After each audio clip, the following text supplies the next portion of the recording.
대나TV 유튜브 구독 신청으로 저희에게 힘이 되어 주십시오. 대나TV 유튜브 구독 신청으로 저희에게 힘이 되어 주십시오.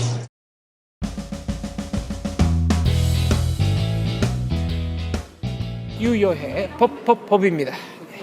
알파고 이야기합시다. 알파고 대 이세돌. 네. 아니요, 이세돌 빼고 알파고.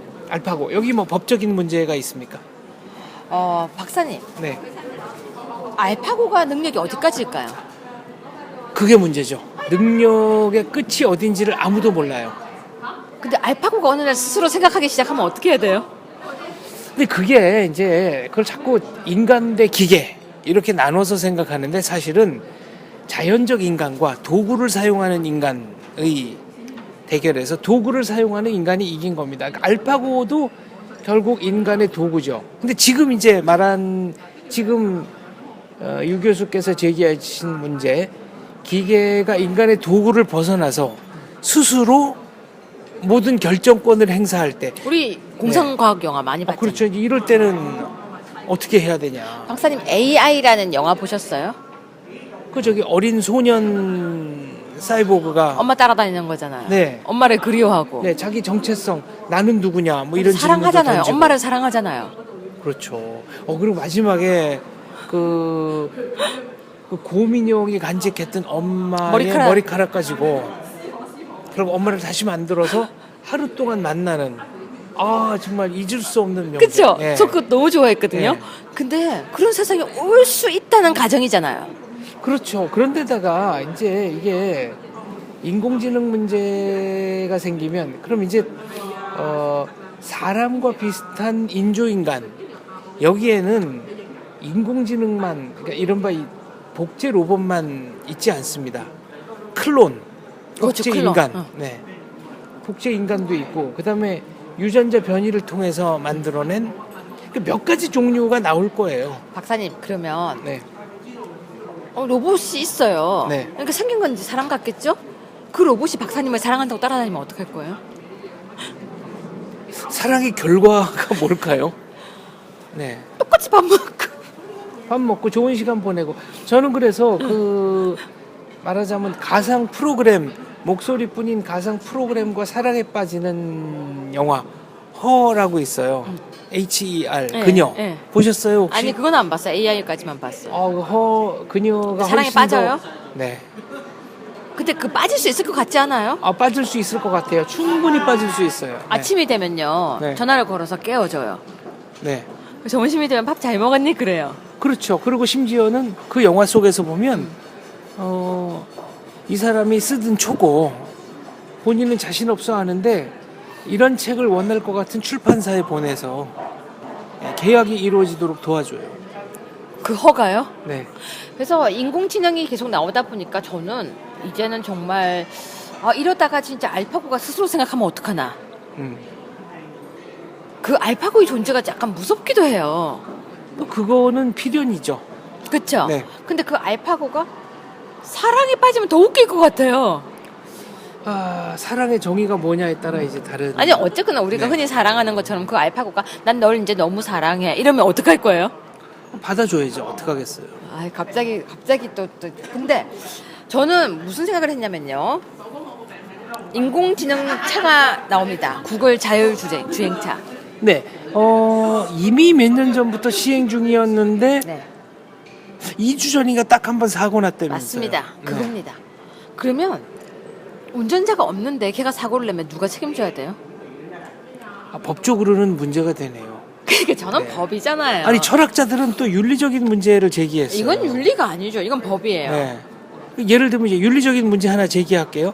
지금 차가 가고 있는데 갑자기 3명 정도 한 무리의 어린이들이 횡단보도로 확 뛰어들어왔어요. 근데 이미 급제동을 할 수 있는 구간 안쪽으로 들어와서 아이들을 치게 돼요.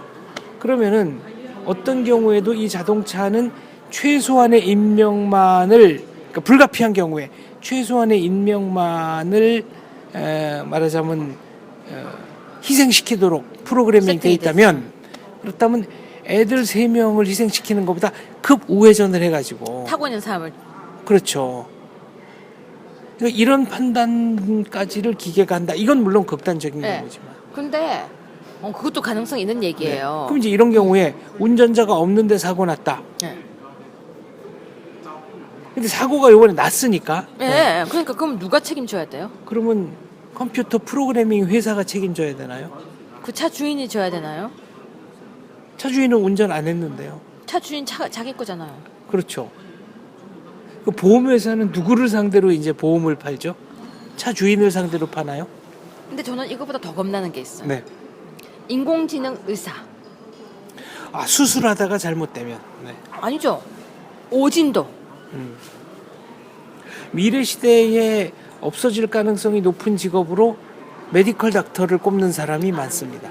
진단 의사는 없어질 거래요. 네. 수술 의사는 안 없어질 거래요. 인간이 아무래도 인간에게 수술 받는 거를 더 신뢰하죠. 그리고 박사님 같으면 기계가 심장에 오는 거 원하겠어요? 근데 심장 수술 받는 동안에는 모르죠. 기계가 하는지. 아니 오케이 사인을 하겠어요? 근데 지금도 상당 부분 수술은 로봇 수술이 이루어지고 있다면서요. 아니에요. 사람이 다 관할하고 아직도 네. 통제해요. 완전한 로봇 수술은 아직 없습니다. 그리고 우리나라뿐만이 아니고 세계적으로 의학계에서 로봇 수술보다는 사람 수술을 훨씬 더 신뢰합니다. 아직은. 그렇군요.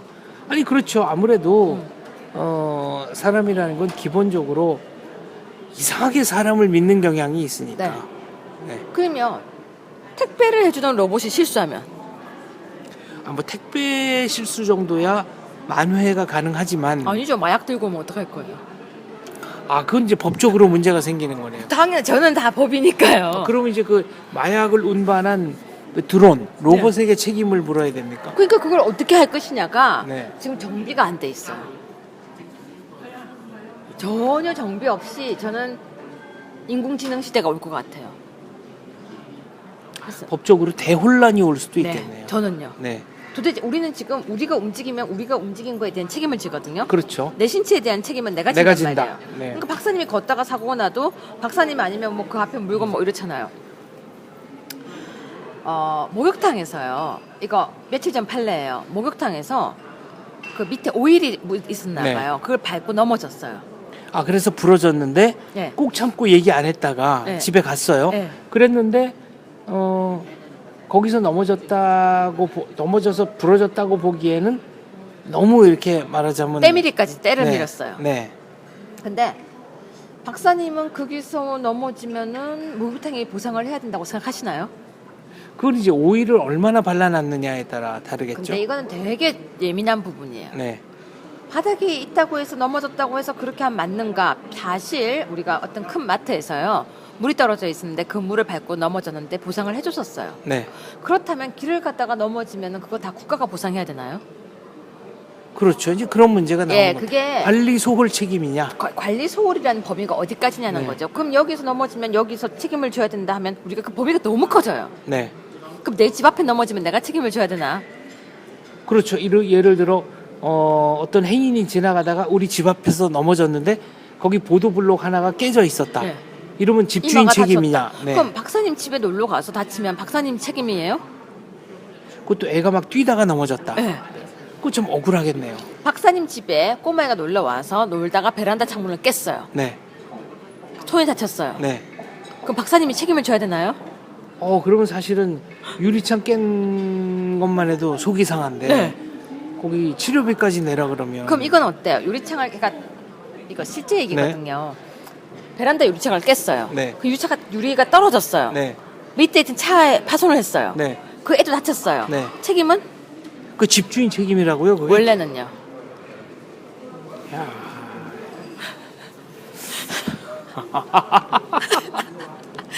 그래서 꼬마니 놀러면 못 움직이게 해야 되는 거예요. 인권 탄압이잖아요, 그럼 또. 그러니까 이게 다 어려운 거예요. 법이 어려운 거예요. 네. 오.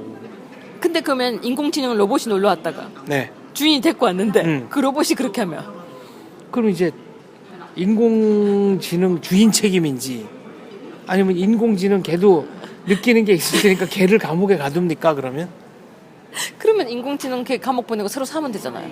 그렇죠. 아니면 벌로 전원을 차단해요? 배터리 다 뽑고 그럼 손해배상은 누가 해주냐고요. 인공지능 보고 청구하나요 그러면?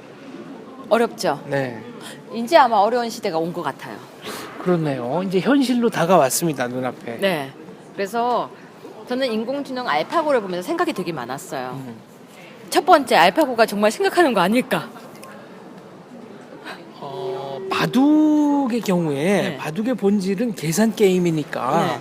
계산에 관한 한 인간의 두뇌는 인공지능에 비해서 믿을 수 없을 정도로 느리죠. 그렇죠. 근데 이제 계산뿐 아니라 말하자면은 상대 의중까지를 다 파악하고 대응하는 능력, 그러니까 바둑을 넘어서서 협상하는 능력, 이런데도 인공지능이 과연 어디까지 인간을 앞설 수 있을까는 아직은 좀 의문입니다. 저는 병원 진단은 인공지능이 할 수 있을 것 같아요. 네, 정확한 데이터를 가지고. 하지만 수술방에서 수술은 아직 힘들 것 같아요. 위기 대응 능력이 사람마다 신체가 다르잖아요. 네. 급한 상황 생기잖아요. 그럼요. 그걸 인공지능이 못할 거라는 생각이 들어요. 그런데 정말 그 모든 오진과 사고에 대해서 어떻게 법적으로 책임질 것인가. 네. 그러면 우리가 인공지능을 어디까지 신뢰하고 어디까지 책임을 지어야 할 것인가. 주인에 대한, 왜냐하면 인공지능이 지 맘대로 행동하면. 네.